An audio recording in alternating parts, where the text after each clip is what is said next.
Oui, Emmanuel, La Flèche est la seconde ville de la Sarthe avec près de 16 000 habitants. Une ville située dans le sud-ouest du département entre Le Mans et Angers. Et la force de La Flèche, c'est d'abord son tourisme, avec la vallée du Loir qui s'écoule derrière moi, mais aussi le zoo de La Flèche, le lieu touristique le plus fréquenté du département avec plus de 400 000 visiteurs par an. La Flèche attire aussi des étudiants lycéens collégiens avec son Prytanée, un établissement militaire fondé en 1604 par Henri IV.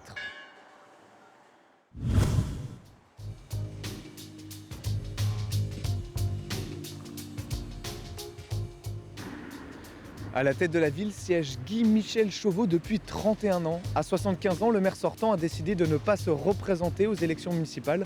Ancien éléphant du PS, il a été député de la 3e circonscription de la Sarthe pendant plus de 20 ans.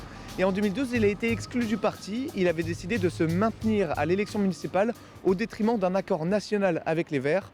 Guy-Michel Chauveau a réalisé de nombreux grands projets, à commencer par la rénovation et l'extension controversée de l'hôtel de ville en 1994. Il a aussi aménagé les lacs de la Monnerie et construit un complexe sportif.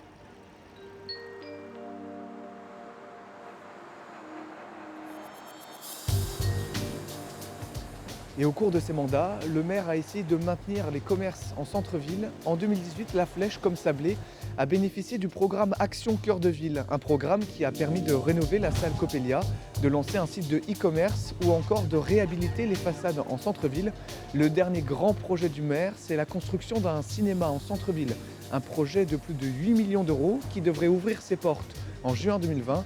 Guy-Michel Chauveau a marqué La Flèche, il a aussi marqué ses habitants qui gardent de lui un bon souvenir et constatent un bilan plutôt positif de leur maire. Ah, c'est dommage qu'il parte. C'est un bon maire pour moi. De mon point de vue, je pense que l'équipe n'a pas démérité parce qu'il y a sans cesse eu des accroissements, notamment pour l'attractivité de la ville de La Flèche. Déjà le lac de la Monnerie, il y a des choses pour les touristes, la rue piétonne, bon, il y a les magasins malheureusement qui ferment, mais ça c'est pas forcément de sa faute je pense. Je peux constater qu'en fait, le centre-ville, un petit peu de nettoyage supplémentaire, ça serait pas mal. Et puis des infrastructures aussi qui vont avec. Il n'y a qu'une seule crèche qui accueille, voilà, et les places sont très chères et il n'y a pas assez d'activités développées autour de la jeunesse, je trouve. Je pense que ça a été un beau maire sur les années passées. Maintenant, il est peut-être temps de laisser la place aux autres.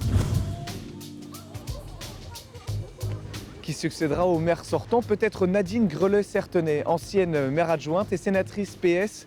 Elle incarne la majorité sortante avec sa liste La Flèche, territoire de projet. Et puis en face, Christophe Beaupère, avec une liste d'hiver droite, Ensemble pour le renouveau de La Flèche, incarne lui l'alternance politique ici.